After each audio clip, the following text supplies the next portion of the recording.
Hello students, how are you beta? I hope you all are fit and fine at your home. Today we will discuss about our third chapter of civics constitutional design. Right beta? Our chapter name is constitutional design. This chapter is in your book of civics. Right? In this chapter, we will discuss about some basic question of constitution. What is constitution?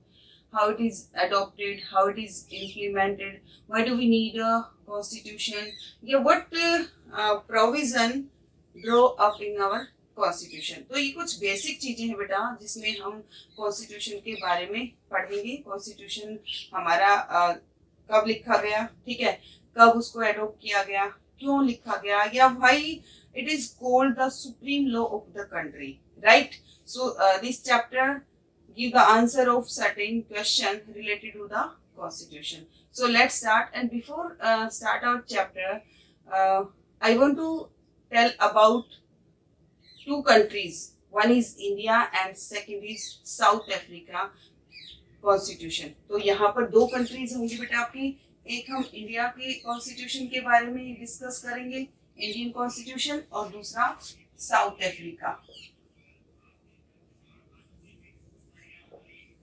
और सबसे पहले हम जो है constitution को पढ़ने से पहले, ठीक है, कॉन्स्टिट्यूशन में डिटेल करने से पहले, चैप्टर की बिगिनिंग से पहले हम चलेंगे जो है ना साउथ अफ्रीका में, और साउथ अफ्रीका के कॉन्स्टिट्यूशन के बारे में हम रीड करेंगे कि साउथ अफ्रीका में कॉन्स्टिट्यूशन कैसे एडॉप्ट किया गया, किन सर्कमस्टांसेस में साउथ अफ्रीका का कॉन्स्टिट्यूशन लिखा गया. ठीक है बेटा. South Africa is a continent where two types of people live. South, ये है साउथ अफ्रीका. आपका अफ्रीका है, अफ्रीका इज अ कॉन्टिनेंट बेटा, और अफ्रीका जो टू पार्ट्स में था, north Africa and south Africa. तो साउथ अफ्रीका जो था वहां पर ये दो अलग अलग कम्युनिटीज में बटा हुआ था, और वो दो कम्युनिटीज कौन कौन सी थी, वो थी अलग अलग. साउथ अफ्रीका की जो 1/3 पॉपुलेशन थी वो क्या थी, ब्लैक, ठीक है, and black are native African people. Native people of Africa, native African जो थे बेटा वो किस रीजन में रहते थे, ब्लैक में. ठीक है, पूरा साउथ अफ्रीका टू पार्ट्स में अलग अलग बटा हुआ था. ये ब्लैक रीजन लगा लेंगे हम, और यहाँ पर व्हाइट. 3/4 ब्लैक थे बेटा, और यहाँ पर व्हाइट रिजाइन था. और व्हाइट पीपल कौन थे, जो कोलोनाइजेशन थे, ठीक है, यूरोपियंस को, यहाँ पर यूरोपियन जो पीपल थे वो कौन से थे, व्हाइट. राइट बेटा. तो यहाँ पर टू टाइप्स की कम्युनिटी थी, ब्लैक और व्हाइट, जो पूरे साउथ अफ्रीका को जिसने अलग अलग बांटा हुआ था. यहाँ पर डिस्क्रिमिनेशन था बेटा, और वो डिस्क्रिमिनेशन कौन सा था, कलर डिस्क्रिमिनेशन. ठीक है, कलर डिस्क्रिमिनेशन कहो या रेशियल डिस्क्रिमिनेशन कहो, साउथ अफ्रीका में जो कंप्लीट रूप से फैला हुआ था. यहाँ पर एक और टाइप्स के पीपल थे बेटा, ये ब्लैक हो गए, व्हाइट, और थर्ड जो थे वो थे कलर्ड. कलर्ड पीपल कौन थे, कलर्ड पीपल और इंडियंस, जिनके गॉड फादर फोर फादर वगैरह माइग्रेट होके गए थे अफ्रीका में उस टाइम पर, जो कलर्ड पीपल थे वो कौन से थे, इंडियन. तो यहाँ पर साउथ अफ्रीका में बेटा पूरी तरीके से रेशियल डिस्क्रिमिनेशन था. और रेशियल डिस्क्रिमिनेशन कौन कर रही थी, जो व्हाइट गवर्नमेंट थी, व्हाइट रीजन था, व्हाइट यूरोपियन से. और अभी अगर अब दोनों की सिमिलरिटी देखोगे, अगर हम यहाँ बात करें इंडिया की, ठीक है, इंडिया में भी कोलोनाइजेशन था. कोलोनाइजेशन यहाँ पर क्या था, बिफोर 1947 वी नो, हम 1947 में 15 अगस्त 1947 में हम रिपब्लिक वो हुए थे, इंडिपेंडेंस. तो बिफोर 1947 इंडिया में भी कोलोनाइजेशन था, यहाँ पर भी यूरोपियन थे, ब्रिटिश का शासन था बेटा. बट दोनों में जो थी डिसिमिलरिटी क्या थी, यहाँ पर जो सोसाइटी थी बेटा वो कलर डिस्क्रिमिनेशन के हिसाब से, रेशियल डिस्क्रिमिनेशन के हिसाब से बटी हुई थी. यहाँ पर इंडिया में क्या कर रखा था ब्रिटिश ने, हमारे जो इकोनॉमिकली रिसोर्सेज थे उनके ऊपर अपना कब्जा कर रखा था. वो हमारी गवर्नमेंट के ऊपर, हमारे रीजन के ऊपर अलग अलग तरीके से शासन कर रहे थे. ठीक है। उन्होंने यहाँ पर जो वो करवाया, सेग्रेगेशन करवाया, सेपरेशन करवाया, वो हिंदू और मुस्लिम में करवाया, हिंदू और मुस्लिम। लेकिन यहाँ पर जो था वो ब्लैक और व्हाइट का था, ठीक है। ब्लैक और व्हाइट में बहुत ज्यादा डिस्क्रिमिनेशन था बेटा, और उसको लेकर जो है ना उस सिस्टम को, system of social discrimination according to race या according to colour is called apartheid. एक सिस्टम था बेटा यहाँ पर apartheid, and apartheid is a system of color discrimination या racial discrimination we can say।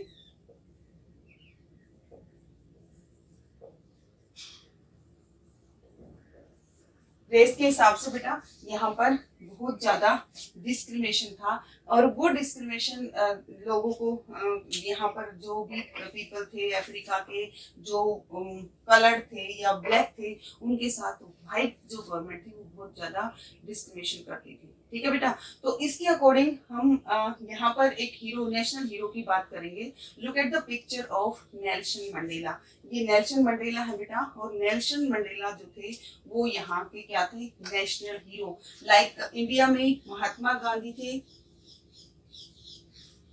वैसे ही साउथ अफ्रीका में बेटा नेल्सन मंडेला थे, नेल्सन मंडेला, ठीक है। Nelson Mandela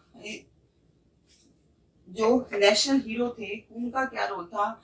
national Mandela was being tried to treason by the white South African government। इनको बेटा देशद्रोह के मामले में वो किया गया था, प्रिजन में दिया गया था, इनको लाइफ इम्प्रिजनमेंट मिला हुआ था व्हाइट गवर्नमेंट के थ्रू। और उसके चलते 1965 में इनको लाइफ इम्प्रिजनमेंट मिला था। क्या मिला था, लाइफ इम्प्रिजनमेंट, यानी कि उम्र कैद, ठीक है। नेल्सन मंडेला 1964 में बेटा जेल गए, और उन्होंने जो है ना अपने लाइफ के 28 इयर्स, कोई कम नहीं होते बेटा, 28 साल 28 इयर्स उन्होंने जेल में बिताए। 1964 में वो जेल गए, 28 इयर्स तक वो जेल में रहे। और जो बहुत ही ड्रेडफुल जो प्रिजन थी उसका नाम क्या था, Robben Island. Robben Island jail का नाम था बेटा, जहां पर ये 28 साल तक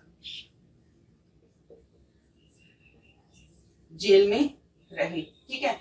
ये क्यों गए जेल में, क्योंकि इन्होंने व्हाइट गवर्नमेंट के अगेंस्ट में आवाज उठाई थी, अपार्थाइड सिस्टम को ये खत्म करना चाहते थे।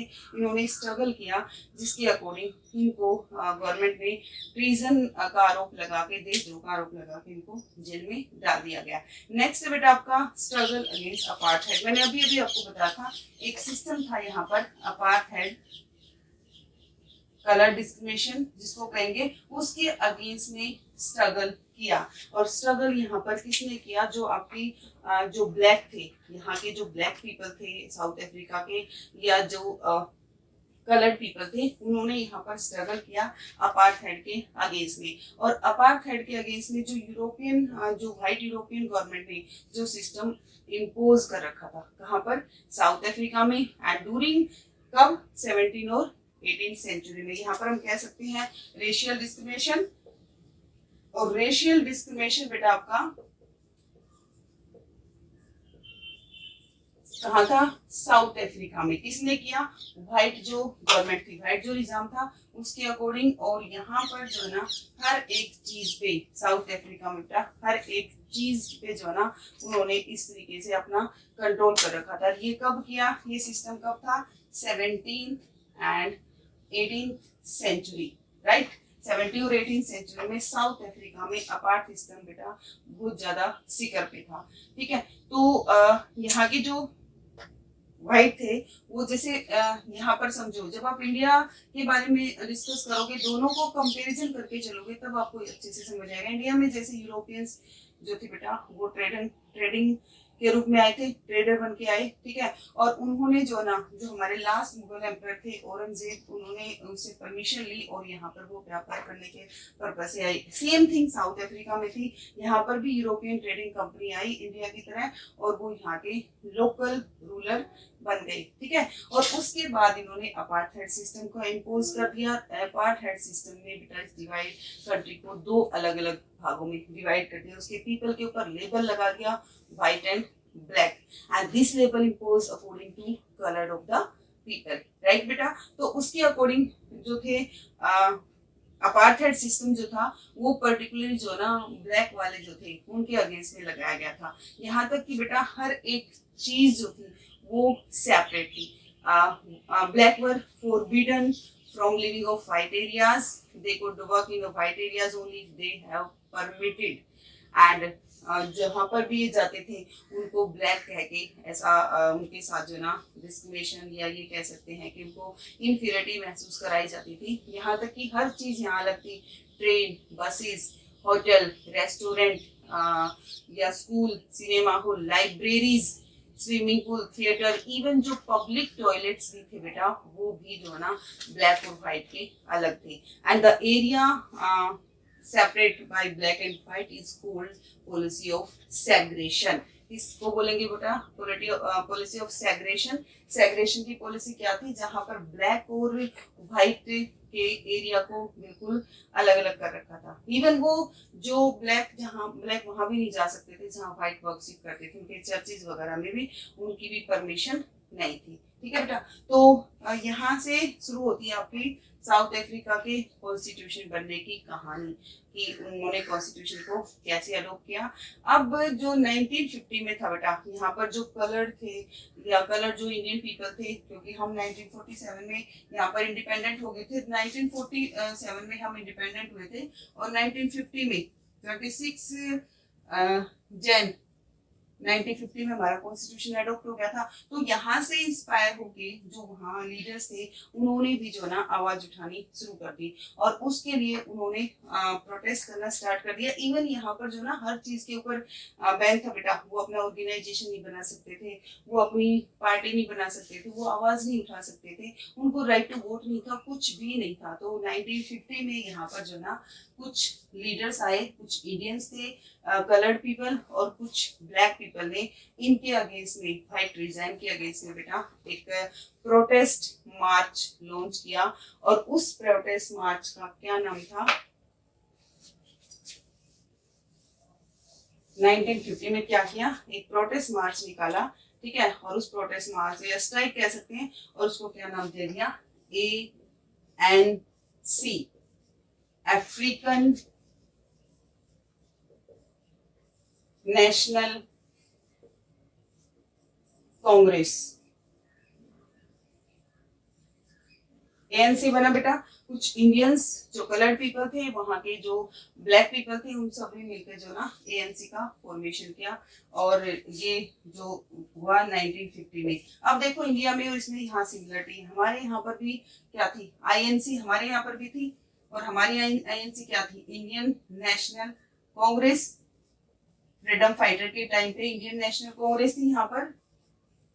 और यहाँ जो बनी वो भी अफ्रीकन नेशनल कांग्रेस बनी। तो कांग्रेस जो है ना वो एक ऐसी पार्टी थी बेटा जिसने अफ्रीका में अपार्थाइड सिस्टम के अगेंस्ट में स्ट्रगल किया। उन्होंने स्ट्रगल किया अगेंस्ट सेग्रेशन पॉलिसी, ठीक है। और इसमें बहुत सारे उन्होंने वर्कर इंक्लूड किए बेटा। और ANC में जो वर्कर इंक्लूड थे वो कौन कौन से थे? वो ज्यादातर जो ना कम्युनिस्ट पार्टी के थे, ठीक है, वर्कर्स यूनियन थे या आम पीपल थे। ये बहुत ज्यादा सेंसिटिव थे बेटा। और जो भी वो थे कुछ यहाँ पर एक चीज और है, ANC को ज्वाइन करने वाले यहाँ पर जिन्होंने ANC को ज्वाइन किया वो वर्कर्स भी थे बेटा, ठीक है। जो काम कर रहे थे वर्कर्स थे। उसके साथ साथ जो कम्युनिस्ट पार्टी के जो लीडर थे उन्होंने इसके साथ साथ सपोर्ट किया। उसके साथ ANC को ज्वाइन करने वाले कुछ व्हाइट पीपल भी थे। व्हाइट मतलब ब्रिटिश यूरोपियन भी थे। और वो व्हाइट कौन से थे? जो बहुत ज्यादा सेंसिटिव थे, अपार्थाइड सिस्टम को खत्म करना चाहते थे।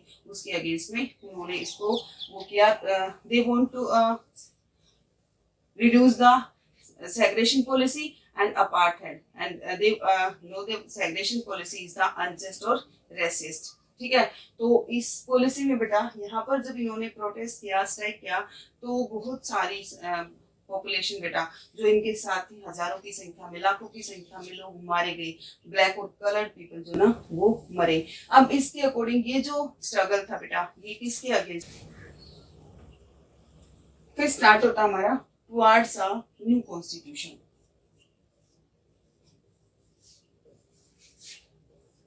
न्यू कॉन्स्टिट्यूशन,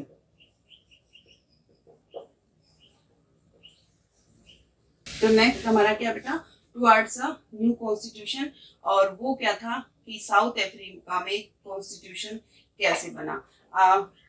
बहुत सारा प्रोटेस्ट हुआ बेटा, स्ट्रगल हुआ इसके अगेंस्ट में, अपार्थाइड में वो इंक्रीज होता गया और लास्ट में जो व्हाइट गवर्नमेंट थी उसको रियलाइज हो गया कि उनको यहाँ से देश को छोड़ के जाना पड़ेगा या अकॉर्डिंग टू ब्लैक उनको शासन करना पड़ेगा। उसके साथ साथ बेटा एक और नई चीज हुई, 28 ईयर्स के बाद नेल्सन मंडेला जो ना जेल से रिलीज कर दिए गए, फ्री कर दिए गए बेटा। वो जेल से बाहर आए, इम्प्रिजनमेंट से पूरा करके आए, and when Nelson Mandela walk out of the jail as a free man, finally midnight 26 April 1994। और जैसे ही अब हम नेल्सन मंडेला के बारे में अगर बात करें तो वो जेल में भी रह के जो ना अपार्थाइड के अगेंस्ट में लड़ाई लड़ रहे थे और देख रहे थे कि किस तरीके से जो ना अपनी कंट्री को फ्री कराया जाएगा या कौन से ऐसे सिस्टम एडॉप्ट किए जाएंगे बेटा जिसके अकॉर्डिंग जो रेशियल डिस्क्रिमिनेशन है उसको खत्म किया जाएगा। और जैसे ही वो आए तो उन्होंने मिडनाइट 26 अप्रैल 1994 में अपना एक न्यू नेशनल फ्लैग, और फ्लैग क्या था, रिपब्लिक ऑफ साउथ अफ्रीकन, वो बनाया। उसके साथ साथ जो ना अपार्थाइड जो गवर्नमेंट थी उसको खत्म किया, और वो चाहते थे कि हमारी गवर्नमेंट एक ऐसी बने कि जो मल्टी रेशियल गवर्नमेंट हो, not according to one race, multi racial हो, चाहे उसमें कलर्ड पीपल थे, ब्लैक थे या फिर व्हाइट थे। तो इसके अकॉर्डिंग में जो ना नेल्सन मंडेला बेटा यहाँ पर आए। और उसके बाद आपको एक इंटरेस्टिंग फैक्ट बताती हूँ, Nelson Mandela is the first president of south Africa, south Africa के पहले प्रेसिडेंट बने बेटा जो उसके बाद आए। और इसका जो कॉन्स्टिट्यूशन था साउथ अफ्रीका का, 2 साल के स्ट्रगल के बाद, आफ्टर 2 years ऑफ स्ट्रगल 1996 में कॉन्स्टिट्यूशन जो है यहाँ पर बेटा एडॉप्ट कर दिया गया। ठीक है, अब जो कॉन्स्टिट्यूशन बना, कॉन्स्टिट्यूशन क्या होता है, ठीक है, यहाँ से आपका जो क्वेश्चन रेज होता है कि व्हाट इज कॉन्स्टिट्यूशन और साउथ अफ्रीका में कॉन्स्टिट्यूशन क्यों बनाया गया। Constitution is a set of written rules and regulation, ठीक है, एक रूल्स ऑफ रेगुलेशन का सेट बेटा जिससे कंट्री को रन किया जाता है, चलाया जाता है। कॉन्स्टिट्यूशन जो था साउथ अफ्रीका का, जो कॉन्स्टिट्यूशन था, जो ब्लैक लीडर्स थे जो व्हाइट के अगेंस्ट में आवाज उठा रहे थे, अपार्थाइड के अगेंस्ट में आवाज उठा रहे थे, उन्होंने मिलके जो ना अपने देश का कॉन्स्टिट्यूशन बनाना चाहा। They built a new south African government on the base of equality, democratic and justice. ठीक है, वो सभी को इक्वल देना चाहते थे बेटा, चाहे मैन, वुमेन, ब्लैक, व्हाइट कोई भी था, मल्टीरेशियल गवर्नमेंट चाहते थे। इसलिए उन सब ने इकट्ठे होके the party that led to freedom struggle set together and to up a common constitution. उनका एक कॉन्स्टिट्यूशन हो गया। After 2 years of discussion and debate they came up, ठीक है, and first constitution the world ever had. ऐसा constitution जो बेटा India में पहले नहीं था, इंडिया में क्या पहले वर्ल्ड में कहीं पर भी ऐसा नहीं था जिसने इतना ज्यादा स्ट्रगल किया। जो भी प्रॉब्लम्स थी यहाँ पर ब्लैक के अकॉर्डिंग, व्हाइट जो ब्लैक को दबा रहे थे, उन सारी चीजों को खत्म किया गया बेटा। तो south African constitution is inspire for all the democratic world, ठीक है, और द कंट्री और inspire democratic all over the country. और इसके अकॉर्डिंग बेटा आपका जो मॉडल ऑफ डेमोक्रेसी है वो भी साउथ अफ्रीका की ही देन थी। इसके अकॉर्डिंग जो है ना, और साउथ अफ्रीका का कॉन्स्टिट्यूशन क्यों बना, because of the determination of their people, उनके लोगों के दृढ़ निश्चय के अकॉर्डिंग कारण बेटा उन्होंने अपने स्ट्रगल सहन के बहुत सारी यातनाएं सही, और इसके बाद में जो है ना उनको यहाँ से जो है ना एक तरीके से वो अलग होके बने। उसके बाद एक नई चीज आती है बेटा, साउथ अफ्रीका को जो ना रेनबो कंट्री कहा गया। Rainbow rainbow, you know rainbow, rainbow क्या बेटा? रेनबो तो जो आपकी बारिश के बाद दिखाई देता है आकाश में, जब आकाश साफ होता है, 7 रंगों का जो होता है। तो साउथ अफ्रीका को रेनबो कहा गया है। Do you know south Africa known is a rainbow nation? Rainbow nation भी कहा जाता है। इसके अकॉर्डिंग आप अपना क्वेश्चन राइट डाउन कर सकते हैं। Rainbow nation because of the multi cultural nature of the country. इसको रेनबो क्यों कहा गया? क्योंकि यहाँ पर मल्टी कल्चरल नेशन था बेटा कंट्री में। एंड साउथ अफ्रीका में बहुत सारी जो वो थी वो कॉन्स्टिट्यूट थी। फर्स्ट जो थे वो यहाँ के जो सैन बुशमैन थे वो ओरिजिनल इनहेबिटेड थे। पेस्टल खोई और ब्लैक माइग्रेंट्स जो सब सहारा अफ्रीकन से आए हुए थे। कुछ डच, ब्रिटिश, चाइनीज, इंडियन, यहाँ पर सभी के सभी थे। इसलिए साउथ अफ्रीका को रेनबो नेशन कहा गया। ठीक है बेटा, ये तो था साउथ अफ्रीका का कॉन्स्टिट्यूशन कैसे बना। अब नेक्स्ट जो टॉपिक आता बेटा वो क्या है? Why do we need a constitution. अब हम बात करेंगे कि हमें कॉन्स्टिट्यूशन की जरूरत क्यों है। Why do we need a constitution.